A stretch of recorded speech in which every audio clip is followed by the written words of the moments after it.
주님께서 십자가의 보혈을 흘려주시는 그 놀라운 은혜와 사랑을 베풀어 주셔서 저에게 하나님의 의라고 하는 선물을 주신 주님께 감사드립니다.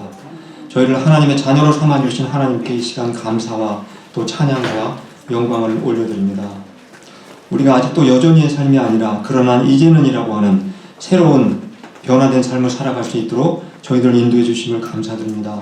하나님 아버지, 우리가 한 주간 동안 살면서 혹시 우리 가운데 낙심이 있었거나 또 근심과 걱정이 있었다 할지라도 이 시간 하나님이 인간이 되셔서 대신 십자가에서 달려주시고 우리를 살리시기 위한 그 놀라운 은혜를 기억하면서 오늘도 저희가 예배 가운데 새로운 힘을 공급받을 수 있도록 하나님 도와주시옵소서. 그래서 우리가 날마다 평안과 기쁨 가운데 승리하며 살아갈 수 있는 삶이 될 수 있도록 도와주시옵소서.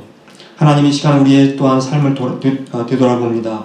우리가 영적으로 혹시 게을러서 내 마음의 잡초가 무성해지지는 않았는지 이 시간 또 회개합니다. 또한 하나님께서 우리를 예수 그리스도의 반석 위에 세워주셨는데 우리가 타고 없어져 버릴 혹시 지푸라기와 같은 것을 그 반석 위에 세우고 있지는 않았는지 이 시간 회개합니다. 하나님 아버지, 또한 우리를 주님께서 예수 그리스도의 몸으로 세워주셨는데 우리의 그 몸이, 우리의 영혼의 몸이 아버지 하나님 병들어서 또 치유가 필요하지 않은지 이 시간 되돌아봅니다. 하나님께서 예배 가운데 새 힘을 부어주시고 치유의 은혜를 베풀어 주셔서 우리를 영육간에 강건하게 붙들어 주시옵기를 이 시간 간절히 원합니다. 하나님 아버지, 오늘도 저희 모든 성도가 모여서 하나님 우리의 마음과 생각을 모아서 하나님께 예배하고 또한 이 시간 말씀을 통해서 하나님이 베푸시는 은혜로 충만하게 채워 주시옵기를 간구합니다. 그래서 날마다 오직 주님만 의지하고 주님만 바라보면서 살아갈 수 있는 저희 모두가 되게 도와주시옵소서. 이 시간도 함께 예배하는 우리 어린아이들을 또 유수 위에도 하나님의 놀라운 은혜로 함께 부어주시고 또 하나님 8월 중순에 있을 우리 유수 수련회에도 하나님께서 함께 해주셔서 큰 은혜의 시간이 될 수 있도록 은혜 베풀어 주시옵소서.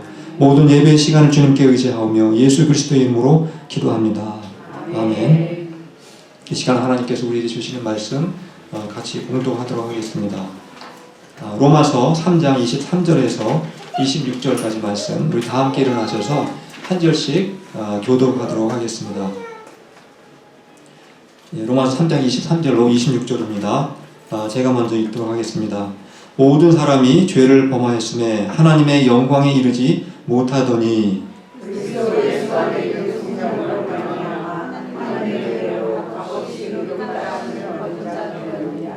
이 예수를 하나님이 그의 피로써 믿음으로 말미암는 화목 제물로 세우셨으니 이는 하나님께서 길이 참으시는 중에 전에 지은 죄를 간과하심으로 자기의 의로우심을 나타내려 하심이니 자기도 의로우시며 또한 예수 믿는 자를 의롭게 하심이라. 아멘. 예, 앉아주시겠습니다. 우리가 예수님을 믿게 된 것, 그래서 하나님의 자녀가 된 것은 전적으로 하나님의 은혜입니다. 근데 우리가 사람의 관점에서 봤을 때 여러분 생각에는 예수님을 믿기 가장 어려운 사람들이 어떤 사람일 것 같습니까? 살인을 저지른 살인범이라고 생각하십니까? 아니면 마약에 중독된 그 중독된 사람들이 예수님을 믿기가 어렵다고 생각하십니까? 우리가 가끔 뉴스를 듣다 보면 아주 흉악한 그 살인범이 어느 날 죄를 깨닫고 죄를 회개하고 예수님을 믿는 신자가 되었다고 하는 그러한 소식을 들을 때가 있습니다.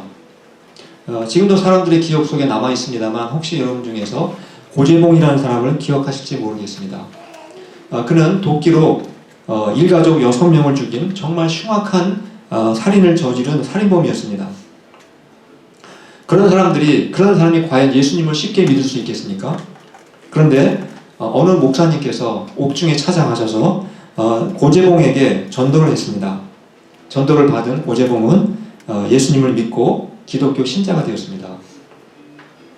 그리고 이 고재봉은 사형을 당하기 전까지 무려 1800명이나 되는 교도소에 있는 죄수들에게 전도를 해서 1800명이 넘는 사람들이 예수님을 영접하고 믿게 되었다고 합니다.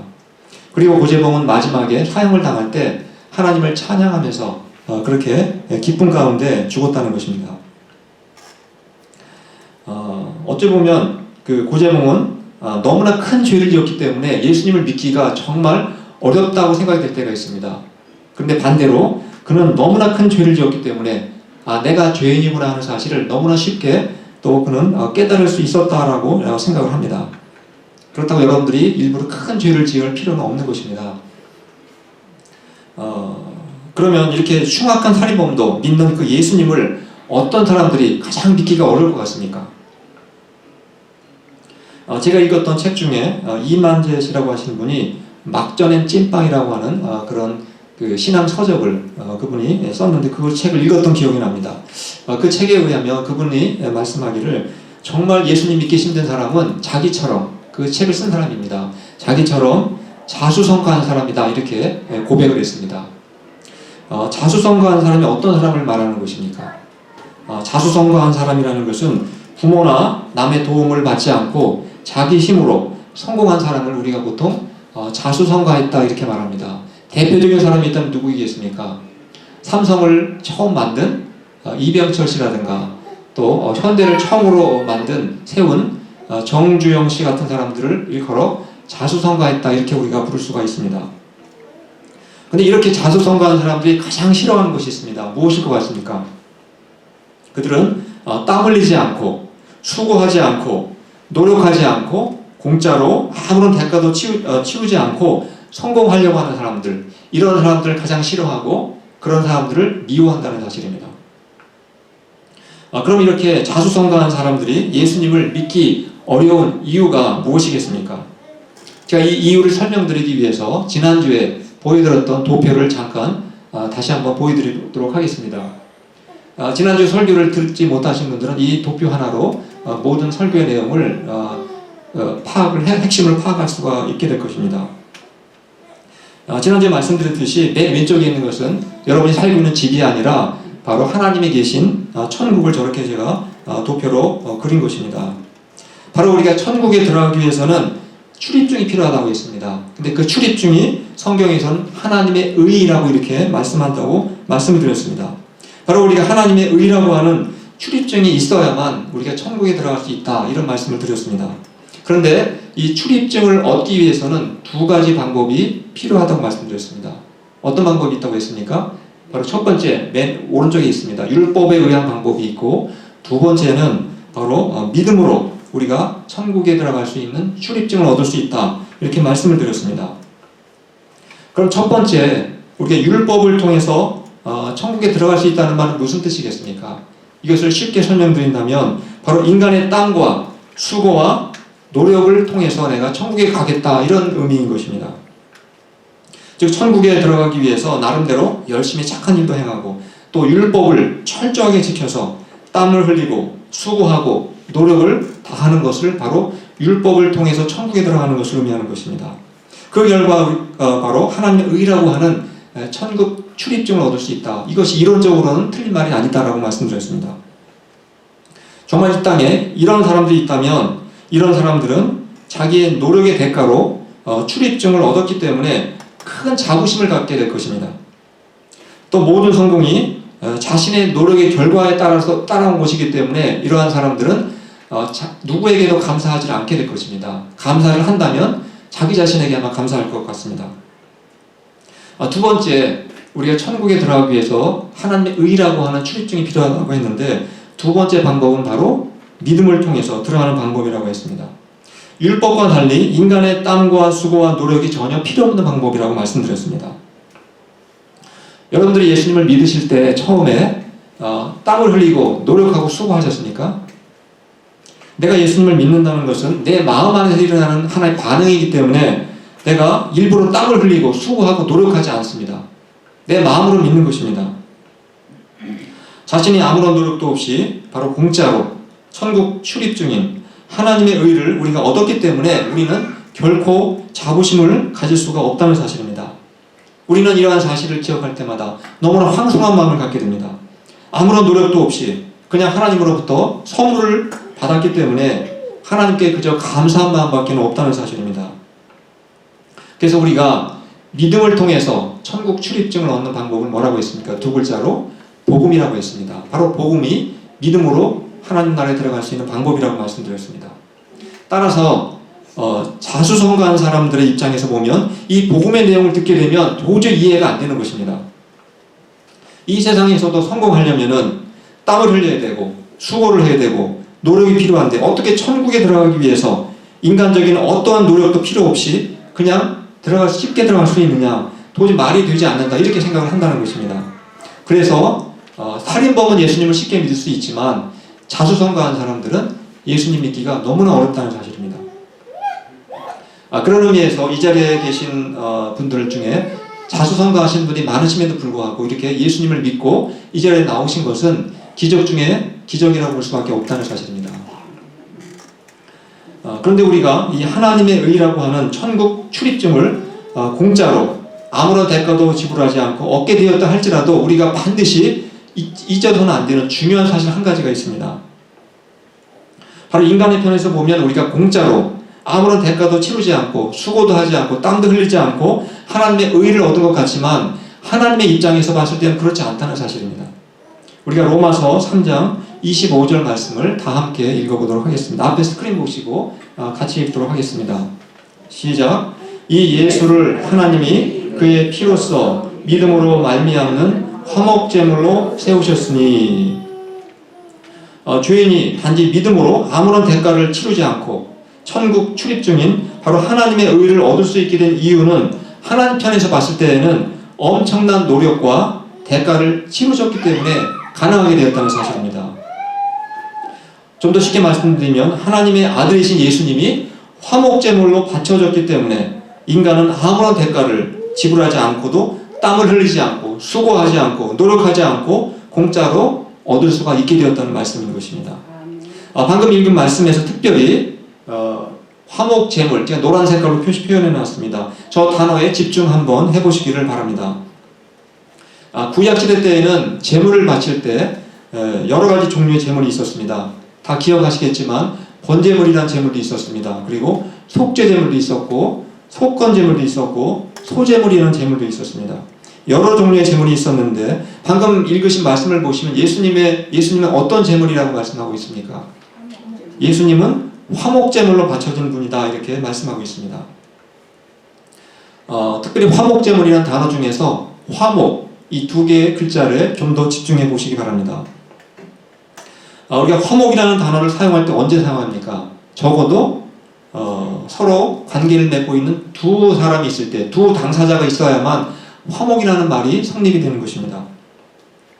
우리가 사람들끼리 살다 보면, 이렇게 가깝게 살다 보면은 관계라는 게 발생을 하게 됩니다. 어린아이가, 아기가 엄마 뱃속에 태어나게 되면 그때서부터 엄마, 아빠, 부모와 자식의 관계가 생기게 됩니다. 또 남자와 여자로 살다가 결혼을 하게 되면 그때서부터는 단순히 남자와 여자가 아니라 남편과 아내라고 하는 새로운 관계가 생기게 됩니다. 또 학교에 들어가면 어떤 관계가 생깁니까? 스승과 제자라고 하는 관계가 생기게 됩니다. 또 이제 직장에 들어가게 되면 인플로이어와 인플로이라고 하는 또 새로운 관계가 생기게 됩니다. 그렇다면 제가 한번 질문을 드리겠습니다. 돈을 빌려준 사람과 돈을 받은 사람들은 어떤 관계가 생기게 되는 것입니까? 잠깐 스크린 뒤에 보시겠습니다. 바로 채권자와 채무자라고 하는 관계가 생기게 되는 것입니다. 채권자는 돈을 빌려준 사람이고 채무자는 돈을 빌어 쓴 사람입니다. 여러분 중에서 평생 동안 채권자로 살고 싶으십니까? 채무자로 살고 싶으시겠습니까? 당연히 채권자로, 그리고 채무자로 살고 싶은 사람은 누구도 없는 것입니다. 그럼 어떻게 우리가 채무자에서 벗어날 수가 있겠습니까? 방법이 무엇이겠습니까? 돈을 갚으면 그것으로 모든 채무자, 채권자의 관계는 다 청산이 되고 깨끗해지는 것입니다. 그렇다면 이제 또 다른 관계를 한번 말씀드리겠습니다. 만약에 어떤 사람이 돈을 훔치거나 또는 사기를 쳤다면 어떤 관계가 생기겠습니까? 다음 스크린 잠깐 보시겠습니다. 바로 피해자와 가해자라고 하는 새로운 관계가 생기게 되는 것입니다. 가해자는 도둑질을 당한 사람, 도둑질을 한 사람, 그리고 사기를 친 사람을 우리가 보통 가해자라고 그러고 돈을 빼앗긴 사람을 우리가 피해자라고 이렇게 부르게 되는 것입니다. 그렇다면은 이렇게 피해자와 가해자라고 하는 이 관계에서 벗어나기 위해서는 무엇이 필요하겠습니까? 아까 채무자처럼 돈만 갚으면 해결이 되는 것이겠습니까? 채무자와 채권자의 관계에서는 돈만 갚으면 다 해결이 됩니다. 하지만 피해자와 가해자의 관계일 경우에는 돈만 갚는다고 해결되는 것이 아닙니다. 즉 가해자는 도둑질 또는 사기질이라고 하는 이 죄에 대한 처벌을 받아야 됩니다. 반드시 형벌을 당해야 됩니다. 또 그것만으로 끝나는 것이 아니라 자기가 피해를 준 사람에게 찾아가서 진심 어린 용서를 구해야만 비로소 가해자와 피해자의 관계가 깨끗이 화목이 되고 해결이 되는 것입니다. 즉 가해자가 돈도 갚고 또 자신의 죄에 정당한 처벌도 받고 또 진심 어린 용서를 구해야만 두 사람 사이의 관계가 정상으로 회복이 되고 그리고 서로 화목이 일어나게 된다는 사실입니다. 지금까지 저는 인간 사이에서 일어날 수 있는 여러 가지 관계에 대해서 말씀을 드렸습니다. 그렇다면 하나님과 인간 사이에는 어떤 관계가 존재하는 것 같습니까? 잠깐 스크린 보시겠습니다. 바로 하나님과 인간 사이에는 창조주와 피조물이라고 하는 관계가 성립되어 있습니다. 그런데 어떤 관계이든지 그 관계가 잘 유지가 되려면은 양쪽 다 서로 자기에게 맡겨진 본분을 다해야만 가능하게 됩니다. 부모와 자녀와의 관계에서 부모는 자녀를 사랑으로 돌봐줘야 됩니다. 그리고 자녀는 부모에게 순종할 때 비로소 부모와 자식과의 관계가 아름답게 유지가 됩니다.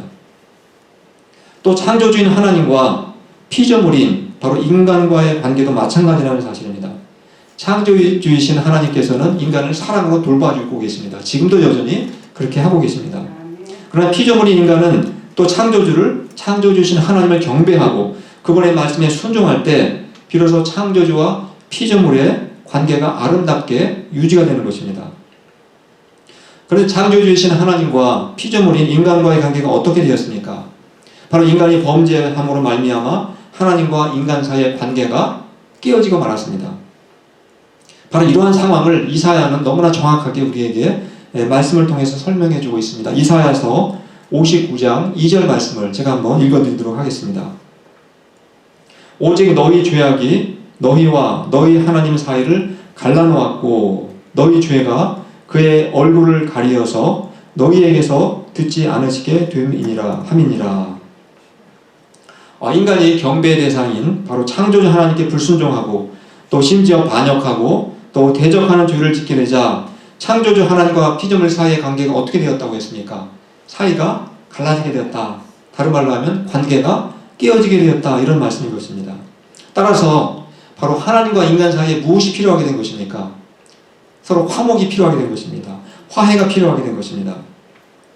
아까 채권자와 채무자와의 관계 회복을 위해서 필요한 것이 무엇이라고 했습니까? 돈을 갚으면 된다고 했습니다. 그러면 화목이 일어나게 됩니다. 또 피해자와 가해자의 경우에는 어떻게 관계가 회복된다고 했습니까? 가해자가 훔친 돈을 갚아주고 그리고 정당한 처벌을 받고 진정한 용서를 구하게 되면 관계가 회복된다고 말씀드렸습니다. 그렇다면 하나님과 인간 사이에 깨어진 관계를 회복하기 위해서는 무엇이 필요하겠습니까? 바로 창조주를 배신하고 불순종하고 심지어 하나님을 대적한 인간이 하나님께 돈 대신 무엇을 갚아야 되겠습니까? 죄값을 갚아야 되는 것입니다. 그리고 정당한 처벌을 받아야 됩니다. 그리고 하나님께 회개하고 용서를 구해야만 하나님과 인간 사이에 깨어진 관계가 다시 회복이 될 수가 있다는 사실입니다. 근데 우리가 성경을 읽어보시면 놀라운 사실을 발견하게 됩니다. 죄를 지은 인간이 아니라 누가 죄값을 치루었습니까? 누가 처벌을 받았고 누가 용서를 구했습니까? 우리가 인간 대신에 누가 죄값을 치루었는지 마태복음 20장 28절 말씀을 우리 한번 같이 읽어보도록 하겠습니다. 시작. 인자가 온 것은 섬김을 받으려 함이 아니라 도리어 섬기려 하고 자기 목숨을 많은 사람의 대성물로 주려 함이니라. 이 말씀은 예수님이 내가 왜 이 땅에 왔는지 그 목적을 말씀하신 내용입니다. 바로 채무자인 인간이 채권자인 하나님께 갚아야 될 죄값을 누가 대신 갚았다는 것입니까? 바로 예수님께서 대신 우리가 갚아야 될 죄값을 갚으셨다. 자신의 목숨으로 갚으셨다라고 지금 말씀하고 있습니다. 예수님께서 십자가에 죽으실 때 7마디 말씀을 하셨습니다. 그 중에 하나의 말씀이 무엇인지 말씀드리면 다 이루었다 이렇게 말씀하시고 돌아가셨습니다. 다 이루었다 이 말씀은 영어로는 finished라는 말씀이었지만 실제로 이 당시에는 그 말씀은 언제 사용됐냐 하면은 시장에서 장사를 하는 사람들이 돈을 다 갚았다. 그럴 때 사용하는 단어라고 합니다. 예수님께서 다 이루었다 이렇게 말씀하신 것은 내가 너희들이 갚아야 될 죄값을 내가 대신 다 갚았다. 그런 의미로 그런 말씀을 하셨다는 사실입니다. 또 누가 우리 대신 형벌을 받으셨습니까? 마태복음 27장 46절 말씀을 같이 한번 읽어보도록 하겠습니다. 시작. 제9시쯤에 예수께서 크게 소리질러 이르시되 엘리 엘리 라마 사박다니 하시니 이제는 곧 나의 하나님 나의 하나님 어찌하여 나를 버리셨나이까 하는 뜻이라. 이 말씀은 예수님이 십자가에 달리셨는데 양손에 못을 박히시고 또 다리 발에 못을 박히셔서 육체적인 고통이 너무 고통스러워서 하나님 나를 왜 버리셨습니까? 이렇게 외치신 것이 결코 아닙니다. 예수님께서 나를 왜 버리셨습니까? 라고 외치신 것은 바로 하나님께서 예수님과의 관계를 끊으시고 영적인 고통이 임하셨기 때문에 단절되는 고통을 당하셨기 때문에 하나님으로부터 형벌을 당하셨기 때문에 예수님께서 왜 나를 버리셨나이까? 라고 외치셨다는 사실입니다. 바로 예수님께서는 인간이 받아야 될 형벌을 바로 예수님이 대신 받으셨다는 사실을 우리가 이 말씀을 통해서 확인할 수가 있게 되는 것입니다. 자, 그럼 죄를 지은 사람이 하나님께 가서 용서를 빌어대는데 누가 용서를 대신 빌었는지 누가복음 23장 34절의 말씀을 같이 한번 읽어보도록 하겠습니다. 시작. 이에 예수께서 이르시되 아버지 저들을 사하여 주옵소서 자기들이 하는 것을 알지 못함이니이다 하시더라. 우리 용서는 누가 구해야 되는 것입니까? 죄를 지은 사람이 가서 용서를 구하는 게 당연한 것입니다. 상식적인 것입니다. 그러나 이 말씀을 보시면 죄를 짓지 않은 예수님이 하나님 아버지께 우리를 대신해서 죄를 용서해달라고 이렇게 요청하는 장면을 우리가 확인할 수가 있게 되는 것입니다. 예수님은 자신의 목숨으로 인간의 죄값을 지고 치르셨고 또 인간이 받아야 될 형벌을 대신 받으셨고 또 인간이 구해야 될 용서를 예수님이 마치 죄인인 것처럼 그렇게 하나님께 용서를 빌었다는 사실을 우리가 알 수가 있는 것입니다. 바로 이러한 내용이 화목제물이 되셨다는 말씀의 의미인 것입니다. 화목제물이 되셨다. 이 말씀의 의미는 바로 예수님이 인간 대신 죄값을 갚으셨다. 예수님이 인간 대신 형벌을 받으셨다. 예수님이 인간 대신 용서를 구하셨다. 이 모든 말씀이 그 한 단어에 다 포함되어 있는 것입니다. 이렇게 예수님께서 우리를 대신해서 화목제물이 되어주셨기 때문에 하나님과 인간 사이에 그 깨어졌던 관계가 비로소 회복이 되었고 서로 화목하게 되었다는 것입니다. 그래서 예수님을 화목제물이라고 이렇게 부르게 되는 것입니다. 그런데 과연 누가 이러한 일을 계획했고 누가 이러한 일을 실천에 옮기게 된 것입니까? 우리가 로마서 3장 25절 말씀을 한번 보시겠습니다. 제가 한번 읽어드리도록 하겠습니다. 이 예수를 하나님이 그의 피로서 믿음으로 말미암는 화목제물로 세우셨으니 이는 하나님께서 길이 참으시는 중에 전에 지은 죄를 간과하심으로 자기의 의로우심을 나타내려 하심이니. 모든 문장에는 주어가 있고 동사가 있습니다. 이 문장의 이 말씀의 주어는 바로 하나님입니다. 그리고 바로 목적어는 세우셨다. 동사는 세우셨다. 목적어는 화목제물. 따라서 화목제물로 세우게 되신 것은 우리가 요청해서 된 것이 아니라 하나님의 계획을 세우셨고 하나님이 실천에 옮기셨기 때문에 예수님이 우리를 위한 화목제물이 되었다는 사실입니다. 처음부터 끝까지 바로 하나님이 계획하시고 하나님이 실천에 옮기셨다는 것을 우리가 이 말씀을 통해서 확인할 수가 있게 되는 것입니다. 바로 이러한 역사적인 사실에 근거한 복음을 우리가 믿을 때 비록 내가 땀을 흘리지 않고 내가 수고하지 않고 노력하지 않는다 할지라도 바로 하나님과의 관계가 회복될 수 있다는 사실입니다. 인간의 입장에서는 정말 공짜로 얻은 것 같고 아무런 대가를 치르지 않고 은혜로 얻은 것 같지만 그러나 하나님의 입장에서 봤을 때에는 독생자 예수 그리스도를 화목제물로 바치실 만큼 엄청난 대가를 치루었다는 사실을 우리가 정말 기억을 해야 한다는 사실입니다. 그럼 하나님께서는 왜 하찮은 우리와 같은 인간을 구원하시기 위해서 자기의 아들을 희생시키시는 이런 엄청난 일을 행하셨느냐는 것입니다. 그 이유가 무엇이겠습니까? 한마디로 하나님은 사랑이시기 때문에 그렇습니다. 하나님이 사랑이시기 때문이라는 이 말 한마디 이외에는 우리가 하나님이 왜 그렇게 하셨는지 설명할 길이 없다는 사실입니다. 그래서 정말 구원받은 성도가 할 일은 이 놀라운 일을 행하신 하나님을 찬양하고 그리고 하나님께 감사를 올리고 하나님의 영광을 위해서 사는 것밖에 우리가 할 것이 없다는 사실을 우리가 깨닫게 되는 것입니다. 우리가 이러한 하나님의 크고 놀라운 은혜를 받았음에도 불구하고 혹시 여러분 중에서 아직도 나에게 내가 용서하지 못할 사람이 혹시 남아있습니까? 내가 하나님으로부터 엄청난 사랑을 받았음에도 불구하고 여전히 내가 사랑하지 못할 사람이 혹시 여러분 가운데 있습니까? 그리스도인은 지난주에 설교에서도 말씀드렸듯이 아직도 여전히 과거의 얽매인 삶을 사는 사람이 아닙니다. 그리스도인은 그러나 이제는이라고 하는 새롭게 변화된 삶을 살아가는 사람을 우리가 그리스도인이라고 부르는 것입니다. 자신의 힘으로 살아가는 사람들은 자부심을 갖고 살아갈 수 있을지 모르지만 감사하며 살 수는 없습니다.